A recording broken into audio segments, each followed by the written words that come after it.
Okay, well, welcome back. So today's video is going to be a little shorter, I guess, than some previous ones, but today I figured I would look at some information involved with the Texas abortion laws. And so we're going to go through this article I found and kind of talk about it and break it down a little bit and get a little bit more information about what's going on. So the title says the Texas abortion law creates a kind of bounty hunter. Here's how it works. There's little precedent for the provision that deputizes ordinary citizens to enforce an effective ban on abortions and offers them financial incentive to do so. Okay, so kind of weird. Already, what's interesting about this is it talks about effective ban. So it's like not 100%. I don't know. Let's see what else it says. So, the new law in Texas, effectively banning most abortions, has ignited widespread controversy and debate in part because of the mechanisms it uses to enforce the restrictions, deputizing ordinary people to sue those involved in performing abortions and giving them a financial incentive to do so. The law establishes a kind of bounty system. If these vigilante plaintiffs are successful, the law allows them to collect cash judgments of $10,000 and their legal fees from those that they sue. If they lose, they don't have to pay the defendant's legal costs. Okay, I think that's kind of standard. I think a lot of places, if you lose a lawsuit, you don't necessarily have to pay unless that's like part of the deal. So that doesn't seem too weird. 10 grand though, I mean that's sizable for a lot of people. So I could see the incentives. The Supreme Court declined to stop the legislation from taking effect, and so far, no one has brought a suit against an abortion provider because clinics in the state have chosen to abide by the law, which effectively bars abortions starting around the 6th week of pregnancy. Now, I do know that since this article was written, because I believe it was, is it dated? Why is it not dated? Oh, here we go. It was updated on the 12th, so it's like 2 days, 2 days old. I do know that the Justice Department, I believe, has brought like action against the state, or is going to, I believe.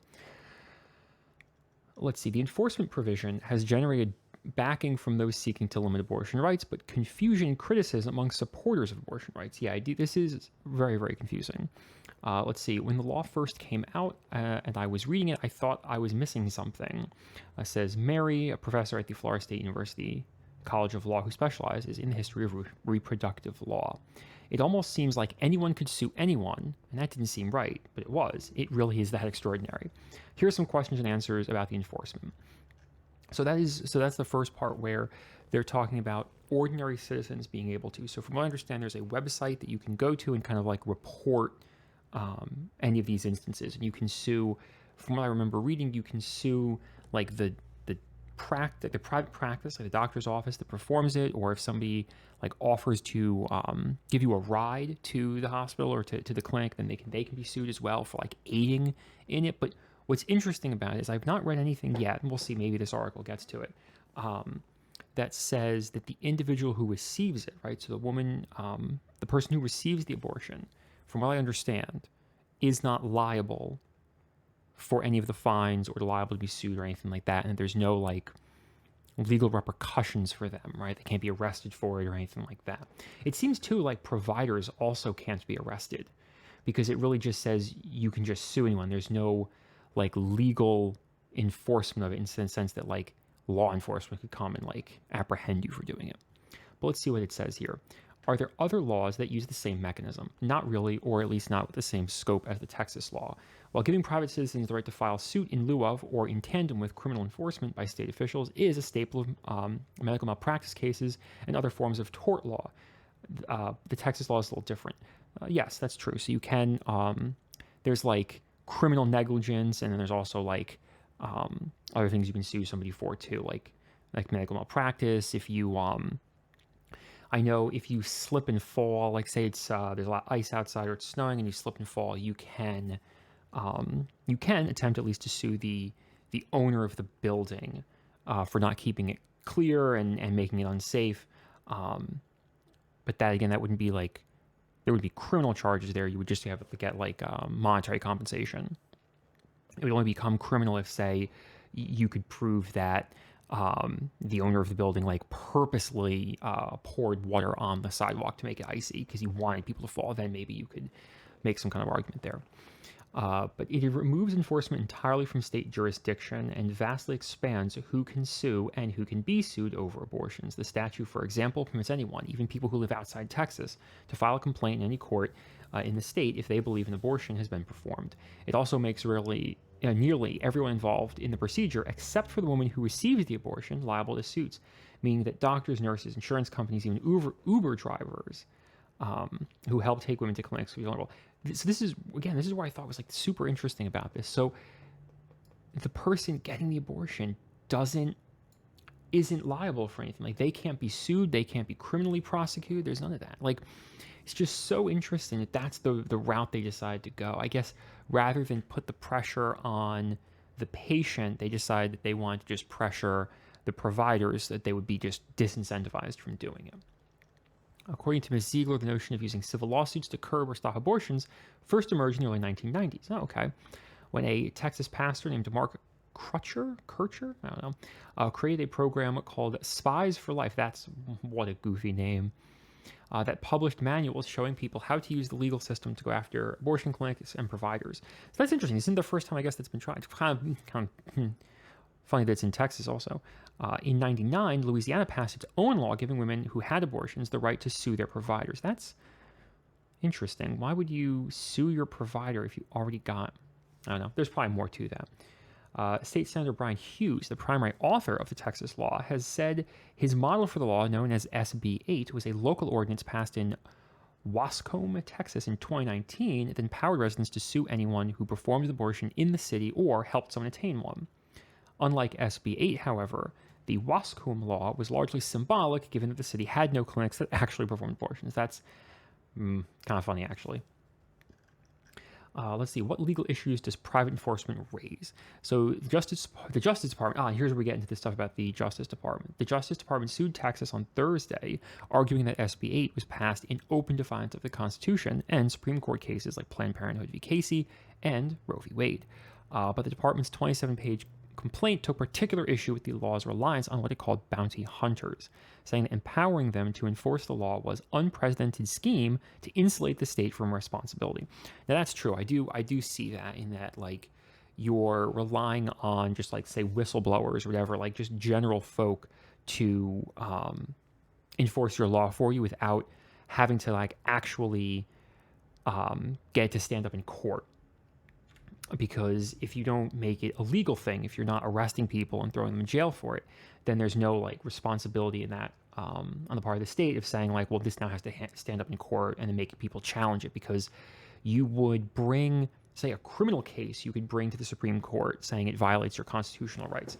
But, like, a civil case, I don't think you can. Because I think you can sue anyone for almost anything, and there's not, like there's frivolous lawsuits and, like, lawsuits that may get thrown out because they're just completely ridiculous, but I don't think there's any criminal ramifications for that. Reading on. Moreover, officials claim SB 8 has essentially frozen the practice of abortion in Texas and achieved its goal of stopping the procedure without a single private lawsuit having been filed. I guess just the threat of lawsuits, I guess, is what they want to, how they want to stop it. After all, the complaint pointed out the mere threat of litigation was enough to make it too risky for the clinic to operate. Yeah, I understand. I can see that. I see that. That's a good, hey, it accomplished its goal, right? The department's legal case relies on the argument that ordinary people, if and when they do file suit against abortion providers, will in effect be acting as agents of the state. Yeah, I can see how that would be a thing, or how that you can see that. What the government is asking for in its complaint amounts to a federal injunction barring anyone in the state from filing suits against abortion providers, which some lawyers say could be a bit far-fetched. Then again, it may not be any more far-fetched than SB 8 itself, which empowers everyone in the state to file these suits. True. Even people, and I guess the point of it is, like, even people who are completely disconnected from the event or from the particular procedure can. Just any random person. I think it even said earlier that you can be in a different state. Like, you don't necessarily have to be a Texas resident. Ultimately, legal scholars said SB 8 is also likely to be challenged in another way.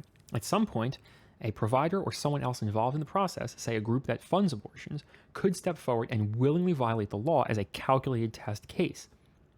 But that could take time and have uncertain results. True. Now, I have heard of test cases and stuff, like people willfully go against something so that they can challenge it and bring it up the chain to different courts of appeals and stuff.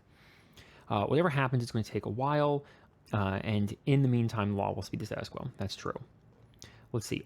Are other states adopting similar laws? In recent days, lawmakers and executives in at least 7 states have said that they are considering similar statutes. Last week, South Dakota said she had directed lawyers in her office to review SB 8 to make sure we have the strongest pro-life laws on the books. Ooh, that's not sounding good. South Dakota, huh? Okay.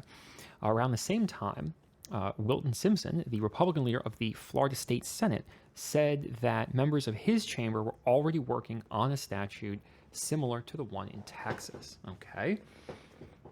The private enforcement mechanism was also inserted into a new gun law in Missouri that grants residents the power to sue local law departments for giving material aid and support to federal agents for perceived violations of the Second Amendment. That's interesting. That might be something else I have to read. Under the law, which the Justice Department has challenged, Missourians could file suit to stop local police officers from sharing data or conducting joint operations with federal agents. That is incredibly weird. I'll have to bookmark that for later. While some on the left have talked about the notion of drafting laws empowering people to sue over issues they hold dear, like stricter gun regulations, for example, it has not risen much so far beyond social media chatter. For now, at least, Democrats have not seized on private civil enforcement as a legal strategy. And that's the article. So, really interesting. So it seems like, again, like basically what they're saying in the article here, they're relying on the enforcement of this law and they're leaving it up to private citizens. They're not taking any sort of like legal or like judicial responsibility for it. Like they're not, like the state of Texas isn't going to take anyone to court over any of these issues. It sounds like they're just leaving it solely up to the citizens to enforce it themselves if they want to, right? So there's obviously, like, it's not likely, but there's a possible future where, right, you have the citizens of Texas all decide to go after this and there's just a bunch of, millions of lawsuits going on all the time. Or you have another reality where it's technically possible that the citizens of Texas just decide on the whole to never report any of these folks. So, like, because it is left up to the citizens, if you just choose to never enforce it or never report anyone, then no lawsuits will ever happen, right? So that's technically, like, sure, both of those scenarios are unlikely, but, like, it's technically possible, which I think is very weird. But all in all, I hope the Justice Department's challenge goes through. I hope they're able to fix it, because this law is because I'm more so worried about the bad precedent this sets up, as it lets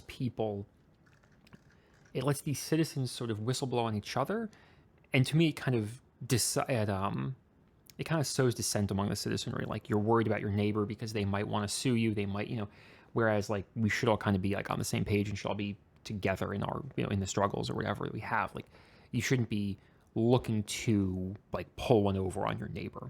But anyway, so I hope that was informative. I hope if you have any thoughts on it, please leave them down in the comments. And I'll see you all next time.